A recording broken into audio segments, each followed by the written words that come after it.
So today I'm going to show the king and pawn versus king endgame.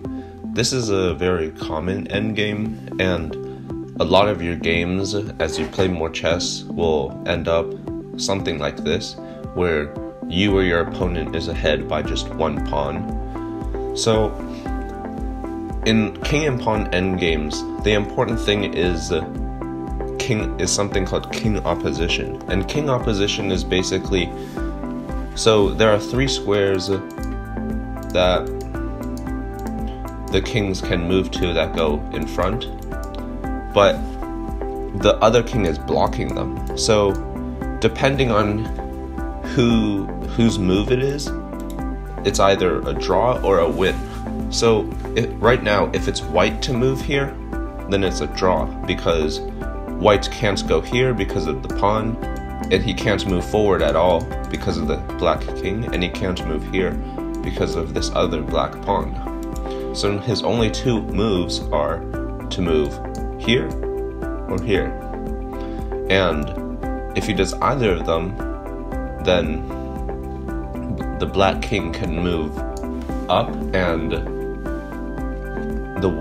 then the white king can't advance anymore, and the white king needs to be in front of the pawn, or else it will result in a stalemate. But if it's black's turn, then this is just an easy win for white, because black doesn't want to move backwards, and he can't move forward because of white's king.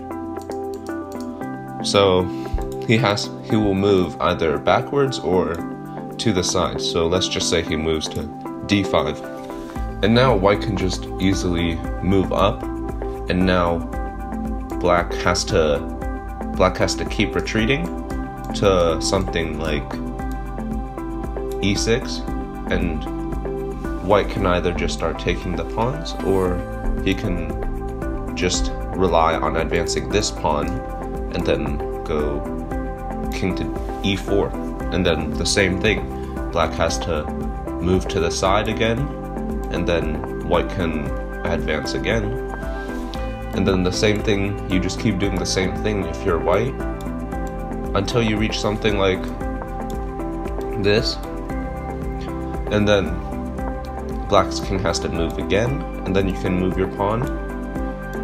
He has to move again, and then you can move your pawn again because it's still his move.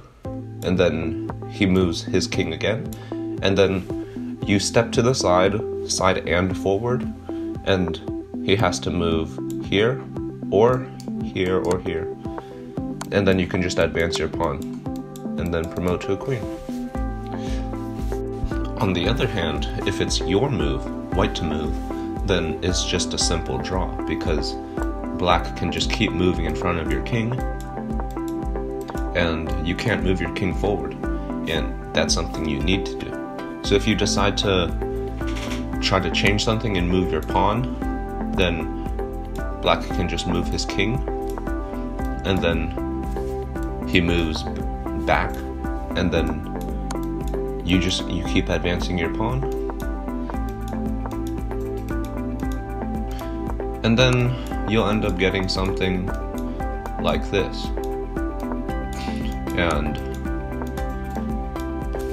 it's your move, but every single move will end up in a draw, because here is stalemate because black's king can't move anywhere, and here or here, any of these spots, you just lose your pawn and it's a draw.